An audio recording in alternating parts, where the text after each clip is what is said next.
красивия Гьотеборг. Българите и румънците го нападнахме Гьотеборг яката. Так са, Мике.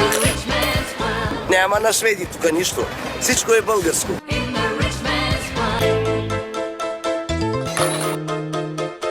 Защо не снимаш сега? Има и много българи, където просто тук. Цяла Румъния е тук и цяла България да дойде тук. Цела гета сме тук. И още ще идва, точно. Айде, беги. Его българците!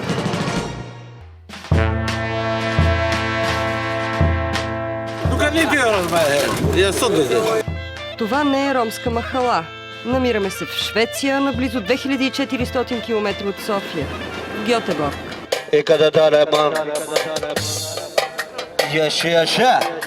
На пазар сме. Тук живеят 500 000 души от общо 9 милиона и половина население на Швеция. Държавата е известна с едни от най-високите данъци, близо 50%, и толерантността си към чужденците. Аз дойдох тук и се настаних. Аз пробвах Италия, Гърция, Германия пробвах. Не ми хареса гълъбче. Настаних се в Швеция. Трифон се казва. Българин съм, кореняк, Левче, Илия съм, от Левски съм. Гара Левски, пази багажа. Пази багажа. Кореняк, Левче, Илия съм и имам професия автомонтьор. Тук се настаних. Тук най-ми е хубаво в Гьотеборг, защото хората са много добри. Какво снимаш? Снимай! Так, и на мен се набарахме тук познати, тъйни и джумбиш. Разбираме, че в Швеция от година-две е пълно с български роми, които се възползват от възможността да просят безнаказано в скандинавската държава. Какво снимаш? Снимай! 3 крона съм взимала, 5 от сутринта. В България има ли това, което има тук? Тук има всичко. Русията е масов поминък за цели махали от Варна, през Дряново, Кнежа, Плевенско, Монтана, Видин, та чак до Брегово. Стотици роми са пръснати из цяла Швеция, най-вече в Гьотеборг, Линшопинг и градчетата наоколо. Искам да ви кажа, защото от село Аспарухово, област Монтана, сме се преместили тук, в Швеция. София. От Враца съм. От Ямбол, от Сържина в Левски. Аз съм от град Левски. Аз съм от Луковит. Отваряй, кажа. Къде живееш в България? В Ново село. Цяла Швеция, пълна. Аз съм от Тръстеник, най-големия мръсник. И какво правиш ти? Всичко за пари. Това не е за една седмица заплата. Това са близо нашите 200 лева. Човек взима на седмица 200 лева. Тази хубава държава, ти Швеция, знаеш ли какво е? Ние българите и румънците развалихме. В момента в Швеция има много български и румънски групи, които се занимават с просия. Луди шведи може да те посуват, да те габрят. Някой плюй, ама някой минава, так пати 50 крони ми слага. От другия е плюл, да щупи главата, ама другия 50 крони ми дава. Так сгъвам ги. Те са лицето на България в Швеция. Събират крони от добрината на северния народ, който вярва на историите за крайна нищета и болести. Тя е прекрасно момиче. За нея не е лесно да работи, защото е с една ръка. Трябва да отиде в болница, за да й сложат протеза. Какво ти е на ръката? Изкочих я. Я ми покажи. Твоята роля е да си без ръка, така ли? Не. Правиш се, че нямаш ръка? С този празен ръкав, нали? Не се прави, че няма ръка. Нямат право на социални придобивки, тъй като не са регистрирани, но се ползват от спешна медицинска помощ и благотворителността на църквата. Живеят в нелегални квартири, наети от други и не плащат дори глоби за паркинг, защото са с български номера. Нас ни глобиха, вие плащате ли ги глобите? Ти си шведска кола, ще глобат, аз не мога да ги глобат. Що? Къде ще върви глобата? В България? Тарикати? Да. Байгановци. Около 80% от населението на света е бедно. Ние не сме в състояние да приемем всички в Швеция, за да повишим жизнения им стандарт. Паравана за просията в Швеция, ако някой се постарае да има такъв, е събирането на шишета и кутии от напитки, които ромите наричат от шведски бурки. Другия вариант е продажбата на списание за ромския живот, създадено специално за да спестява унижението на просещия. Тези списания, изкарваме се, да ти кажа, не сме спали гладни, да ти кажа, по честния труд. Не знам кой знае какво, аз съм на 50 години, да ти кажа, няма да го науча перфектно, като Ваню. Ето тук месеци сме писали. Ето тук те, как ще го приписвам, гледаш ли? Гледай, Хан, Хетер, Амир. По-малко си четат. Този мъж и съпругата му са от Дряново. Тъй като имат дете, временно имат и подслон. Каравана в двора на църква в Гьотеборг. Тук прося, събирам шишета. Днеска мръднах, 10 евро си изкара. 10 евро са 20 лева. Ма ти в България мога да изкараш 15. Къде да варя? Да работя 15 часа? Аз съм стояла в България и го знам. Не. И го знам. 15 часа не можеш да работиш. Ти добре ли с такова или кажи ми какво да работя? Да те видя, че едеш или си живееш добре, а то стои гладен, да те лопна в главата, да ти взема от тебе всичко и да варя после 20 години в затвора ли? Той ли искате ви?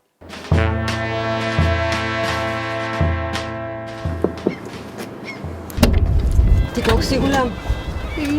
12 години. И какво правиш тук? И какво да правим? Просим, какво да правим? То се разчува. Било тук, било в Финландия, било във Франция. Съзнай какво вари. Ти просиш. Жена ми проси, аз с детето съм си в буса. Къде спите? В буса. Горан ми разказва схемата за магазините. Местата струват пари. Искам да прося аз. Обаче, като залегна някъде на тротуара, няма място. Слизам на пияцата долу, дето си била днеска. Искам някой магазин да търся. Ама тях ли ги питаш кой е магазин? Все някой ще даде. И намирам един магазин за 1000 крони. 1000 крони са 100 евро някъде. На ден ли, на месец ли, на как? Не, купуваш го, направо магазина го купуваш. И си стоиш там да просиш. Това, разбира се, е пълен абсурд. Не можеш да продаваш тротуарно място, на което самият ти не си собственик. Това е необичайна ситуация за нашето общество. Не сме имали просяци от много години. Ние имаме смелостта да говорим, че масовата емиграция струва прекалено скъпо и не е добре за Швеция. Според неофициални данни, парите, които се изкарват от седене с чаша в ръка, не са малко. Никой не гони просещите. Основният им проблем е борбата за територии с румънците. Всички шефови са тук румънци и българи. Мястото е техно. Върви сега ти там да седнеш и виж какво става с теб. Къде ще вървиш? Ще заминаваш болницата. Ще те бият. Ако не, ще плащаш и сядаш. И мен тук бяха дошли да ме бият румънки. Така казват. Аз тук стоя 2 години.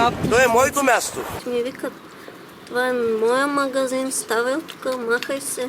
Той каза, направо ще те пребие, казвам. Ще ми мачки, направо ще ми фръга с водата. Той иска да я плаше брата, да бие брат ми с ножата. 1 евро е равно на приблизително 10 крони. Казват, че изкарват по 100-200 крони на ден или грубо 40 лева. Колко събират всъщност от така наречената работа, никой не знае.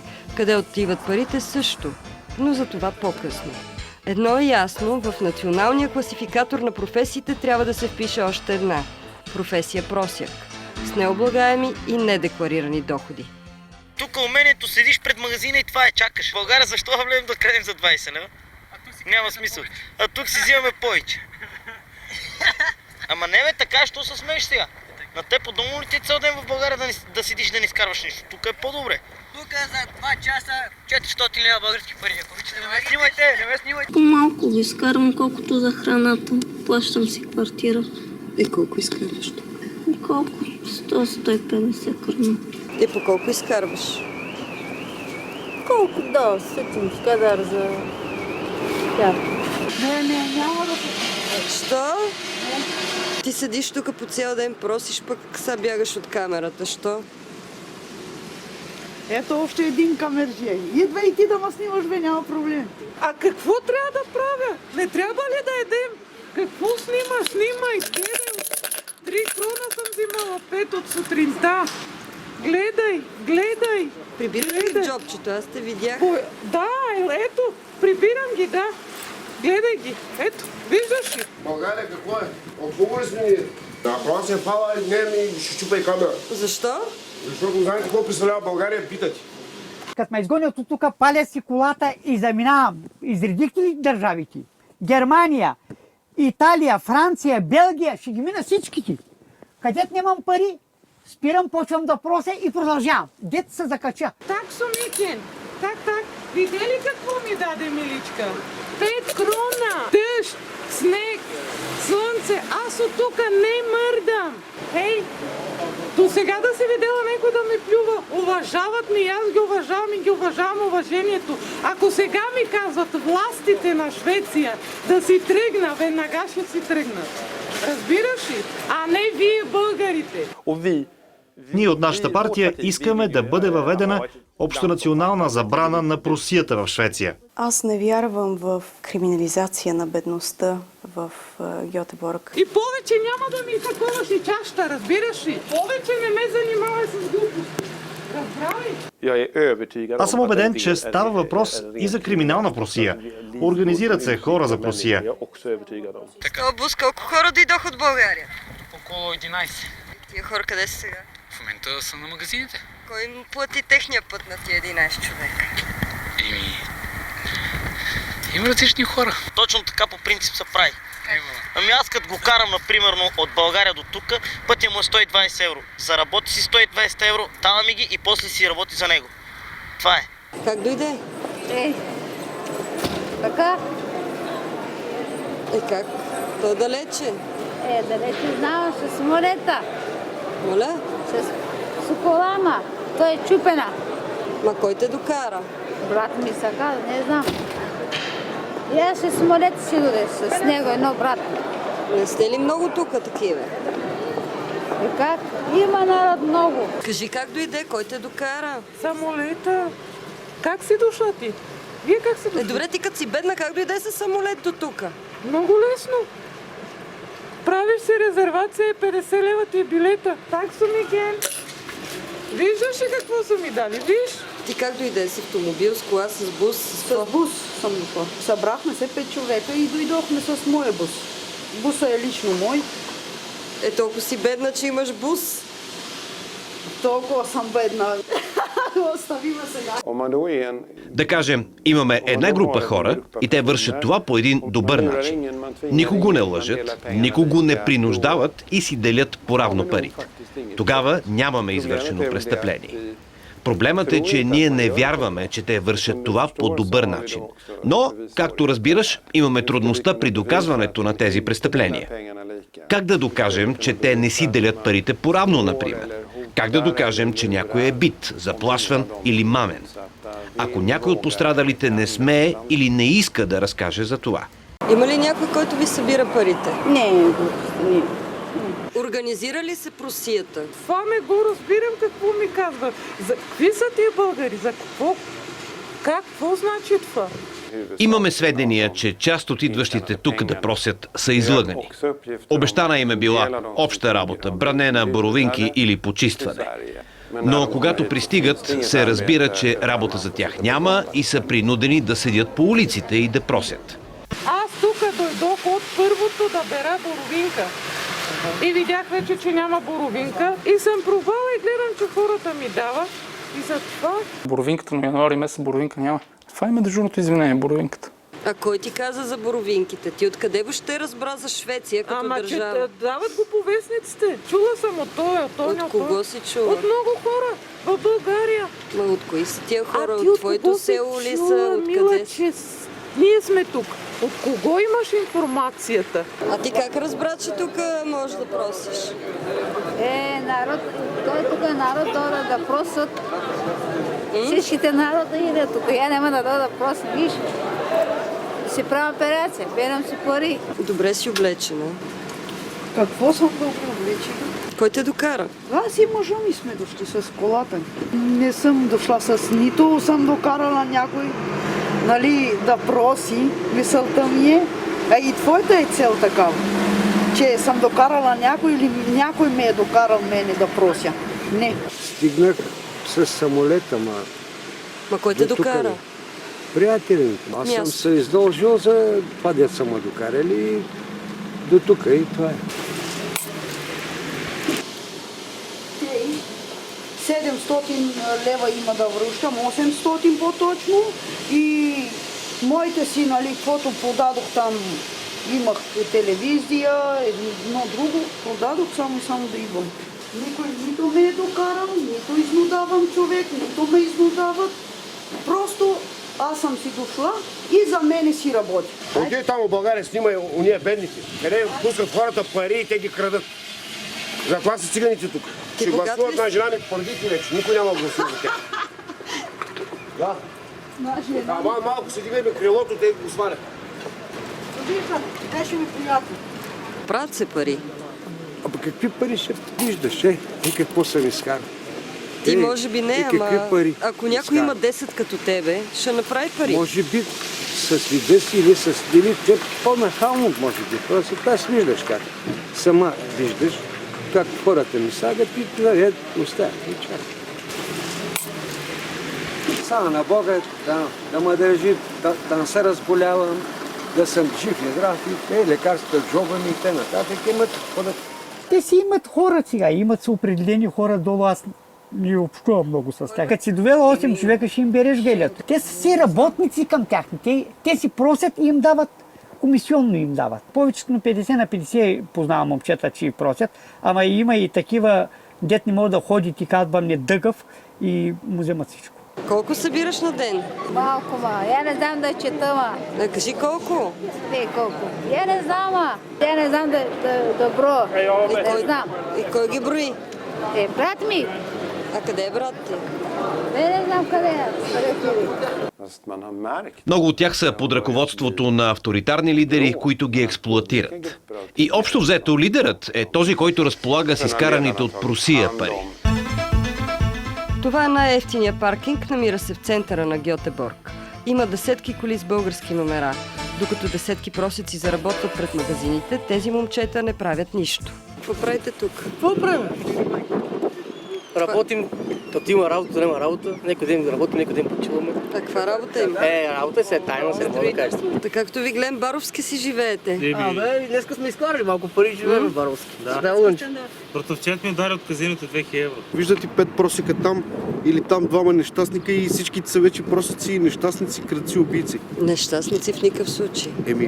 Вие така го правите сега, снимате българските коли и всичките ги вземате под общ знаменател. Всички сме просеци, всички сме някакви си нещастници. Не, може да сте организатори. Мога да ви покажа всякакви видови документи. Това е баща ми началник. Ти на кого докладваш? Това е братовчет ми. Той къде е? Той тук живее в Швеция. Ма тук на 300 км. Отчиташ ли се какво? Това е Веско Шаровия. Най-големият мафиот на Гьотеборг. Това ли е боса? Не, това не е бос. Той си сам тук си работи. Какво работи? Не знам какво си работи, ма. Че поне ли жив къщи е бос ли? Братовчеда, какво правиш? Регуларно ти разпалната много добре, бе. Какво работите тук в Швеция? Аз съм България. Къде си в България стига лъжи пъти, бе си България? Той е тук 300 км, не е в България. Лъжи, че е в България. Так какво работите? Аз в Биошопинг. Моля? В Биошопинг съм. Той е Лъшопинг, друг град, тук 300 км. Той там се занимава, там с едни хора, той си има там 4-5 човека си там си работят, те като фирма си имат. А какво работят? Като строителство. Отиваме на 300 км от Гьотеборг, в Линшопинг и околността.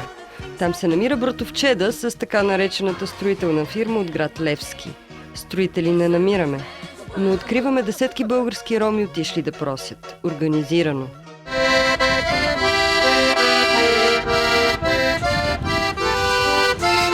Там срещаме този мъж, който разказва, че е бил излъган. Какво ти бяха казали? Няма да бъда така с паничката, някакво заведение или как ли там. Не можа да ги разбера и щях да изкарам пари. А какво стана? Обратното, с паничката карат ме, вечер ме прибират, нали, какво съм изкарал, да. На тях им го даш? Да, на тях. Кои са лидерите, каква е схемата и как изглеждат къщите им в България, ще ви покажем в следващия епизод.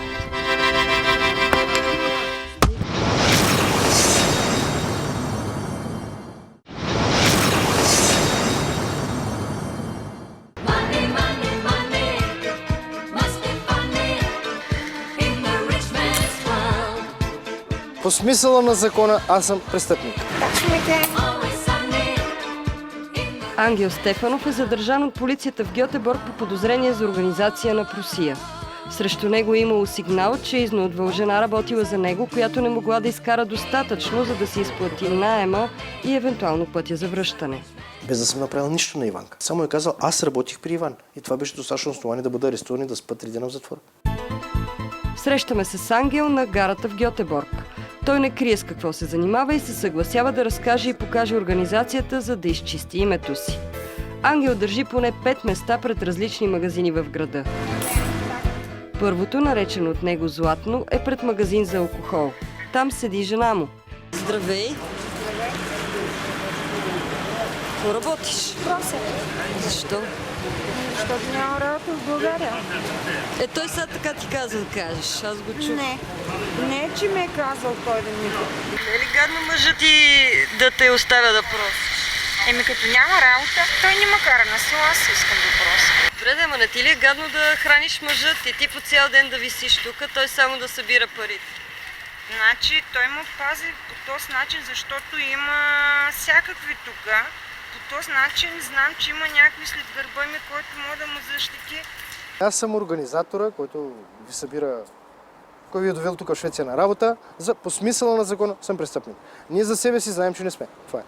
Което клича, да, помагам на децата си. Но всъщност тези пари, които клича и прося и се унижавам, по този начин, как в България влизат. Значи ние сме много добри инвеститори на България. Когато съм могъл, аз съм бил доставчика, днеска не е едно време. Намерили сме начин да излезем от нищетата по този начин. И повярвайте ми, добре сме. Имаме пари. Имитирате бедност. Имитирам бедност? В какъв смисъл? Имам пари, защото съм тук. А в България, ако се върна, ще бъда отново беден. 2 евро. В България какво знаят, че работиш? В България по полето, малини, ягоди, копая, мъжа ми работеше. А знаят ли в България, че просиш? Не. Имаме голямо богатство в България. Нашия син винаги е бил отличник. Какво учи? Промишлена електроника. Кажи ми колко хора работят за тебе? Не, те не работят за мене. Ние сме един колектив, събираме всичко на куп и делим поравно. Почти. Кажи ми твоята роля, каква е? Се грижа за храната, за защита, деца казва нещо като секюрит за тях. Ако не съм аз, румънците събират на група по 10-15 човека, бият ги, гонят ги, взимат им местата. А тук в Швеция нямаш ли място за сядане, нямаш работа. Много съм доволен от него. Ако не е той, аз може би да съм умел полицията. Той ме поддържа, този човек. Ти взимаш ли им парите или някаква част от парите им? Някои ми дават някакво по-мъничко от тях, от техните пари, но в случая господина не може да си сплати квартирата. Квартирата не може да се плати и заради това ще събираме всички общо пари да си го пратим за България. Ще му платим пътя, се прибира. Да, ма те по някакъв начин, като не могат да си избият пътя, който ти си им платил, те ти стават вечно задължени. Аз не ги изнудвам по този начин. А как? Не ги изнудвам по никакъв начин. Ние си взаимопомагаме. Твърди се, че такива като тебе събират хора. След това другите тия събраните не могат да си издължат парите за транспорта и така по някакъв начин работят за вас. Такова нещо съм чул в интернет за румънците, където им дават пари срещу лихва. Да дойдат да работят в Швеция и после ги изнудват заради големи суми. Тук не е изнудване, това е логично. Платил съм му пътя 200-300 лева и до тук за ден и половина се изплаща и после работи за себе си. Ти играеш ролята на сводника. Ако тия жени, дет ги наобиколихме, не са просекини, а са проститутки, ти ще си сводник. Да, така погледнато на нещата, да. Това е място, където съм седял 8 месеца с цената на много борби. Аз направих рекорда от 4800 крони за една вечер. 1000 лева български близо. Здравей, Трифонке! Освен дъжд, пари има ли? Няма днеска. Отделяш ли му по-малко пари на него? Не. Плащам си каквото мой... Отделя, дава ми, няма да заобикаляш. Ние нищо лошо не правим. Няма. Кажи истината. Не. Него го обвиняват, че е организатор на група. Не, това нещо. Must be funny in the rich man's world. групи има такива? Много са. Квартири 20. Може би няма и 20. Колко души са в една квартира? Средно 10. Българи. Цигани. Да кажем, това са 200 човека по квартири и може би още 3 пъти по толкова са по коли, бусове, Те къде мостове. спят? Различни краища по крайните на града. Някои биха По-скоро казали, разход. че имитирате бедност. В повечето случаи сме били находчиви. Това да събереш група хора, да им намериш работа, за мен по-скоро трябва да е похвално, не трябва да е... Работа се нарича просия в случая. А в България какво е? Пасивно умиране от глад. Тук е активно просене. Активно просене с пари. Повярвайте ми, с пари. А я ми разкажи къде държите парите. В квартирата ще ви покажа. Ангел ни води в квартирата, където след малко ще се приберат всички, които организира. Жената свидетелствала срещу Ангел, разказва, че офиса му е в кухнята и че ползва шкаф за сейф. Той твърди, че не е насилвал никого и ни показва така наречения си офис. Всеки си има собствена торба с пари. Кутия с пари, кутия с пари, друга. Има ли бележки? Всеко си има бележка. А това ти е сейфа. Да, това не е сейфа. Това на колко хора турбичките са тук? 5 двойки. Големият бизнесмен. Ай, прибири се вече, че е студено. Да, прибири се. Малино! Изкарай си парите и покажи кой си изкарал днес. Спокойно. Това са журналисти от България. Няма от какво да се опасяваш. Тя по принцип, само тя си идва с по-малко. Може би, защото е по-нахраненка. И си казват, тато и момиче не е гладовало. Но по принцип, 400-500 крони. Това означава 50-60 евро. Почти всеки си ги носи днес. С цената на нищо, такива пари в България не могат да се направят. Що смяташ, че е по-добре да просиш, отколкото да отидеш на полето? До кое време ще караш ти на полето цял ден за 12 лева, нали? Ти на колко си години? На 19. И смяташ, че вече не можеш да си на полето? Ами, вече съм голяма. За мен тия 12 лева за целия ми ден на мен не ми достигат до никъде. Веска, онова дребно човече. Спокойно, Вески, спокойно ти се оплаши, спокойно. Спокойно. Спокойно ти казах. Щом аз съм спокоен, това не е полиция. Спокойно. Тя е с нас от самото начало. Колко имаш на хартия? Хартия 120. Покажи, не бой се. Покажи, не бой се. Ти не му ли даваш нещо за квартира, за това, че те е довел? Не. От кога си тук? 3 години. Кой те доведе? Вески, не дей да лъжиш. Дошла си с пилето и с Юлка. Не искам никакви лъжи. Това ли е твоето съкровище? Да. Знаеш ли колко пари имаш? Сани. Искаш ли някой ден да се прибереш да ги изхарчиш тия пари? Не. Никога не става се отивам в България. Имаш ли мечта? Още не. Тя иска да има това, което в България никога не е имала. Храна, цигари и бира. Да, ама някой ако види просеците, че пушат, че пият, че имат реално какво да ядат. Аз не бих нарекал това измама. Ние се възползваме от тази пролука. Сигурно е забранено, докато просят да пушат, пример. Хората те гледат, че пушиш, си казват ти не си чак толкова сиромах, щом пушиш. Ама ето, пушещия човек е просяк. Има си пари за цигари, има си пари за бира, има си пари за всичко. Утре ще отиде пак и ще се прави, че няма.